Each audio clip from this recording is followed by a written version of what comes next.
So this is our assembly code. So what is going on here? This is our data section. So here every formation of our output are included here, and our variables and etc etc, and the code inside the code is starting from here.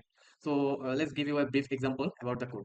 So here we have an equation, this polynomial equation, and what is going on inside the code?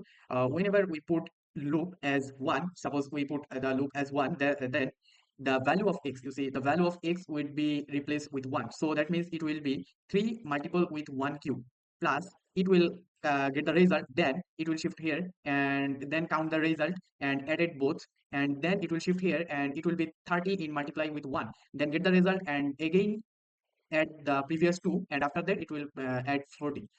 That was like the silly one for one loop. If let's say if we do loop 2, put 2, then what will happen? So in and on that case, the first one it will start from 1, then it will x will replace by 1, then that means 3 multiple with 1 cube plus 6 multiple with 1 square plus 3 into 1 plus 14, get the value and store. Then it will jump to, I mean, increase the value of x from 1 to 2.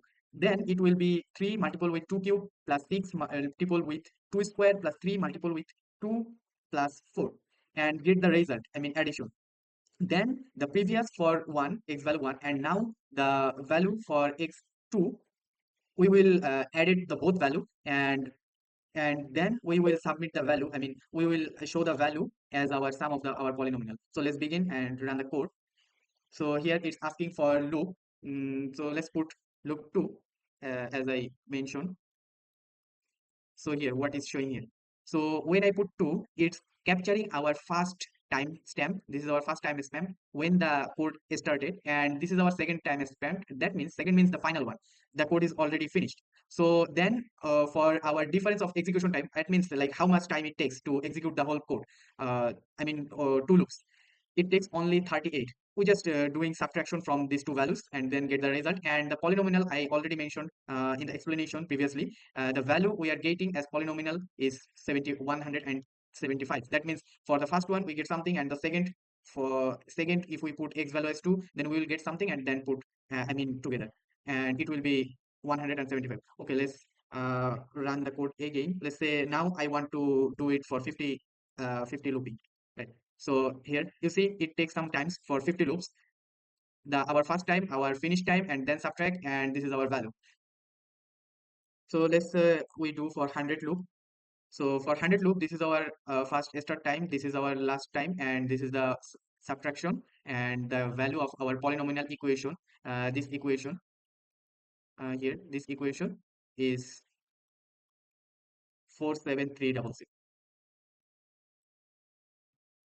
In this project, I learned a lot of about computer performance measurement and efficient various hardware combined by working on the project.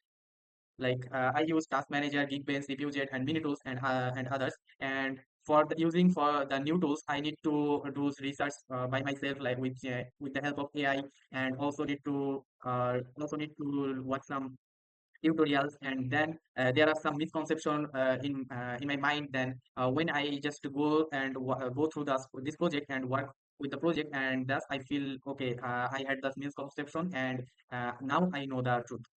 And I've also observed like how the RAM is working, and what is DDR5, DDR4, and other stuffs, and also the CPU, how the CPU work, like cache and data storage and other stuff, and also know what is Geekbench and multitasking score, single score, and other things.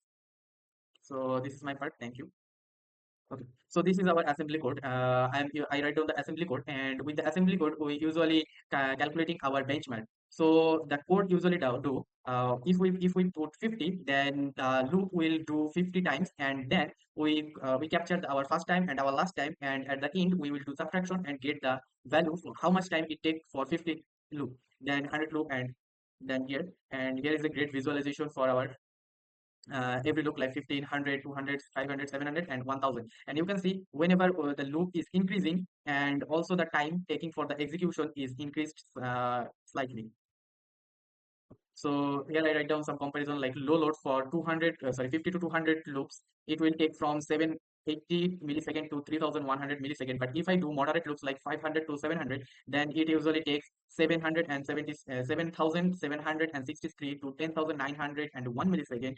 And for the high load, you can see the 1000 loop. If I do 1000 loop, then it reaches like more near around 15,559 milliseconds.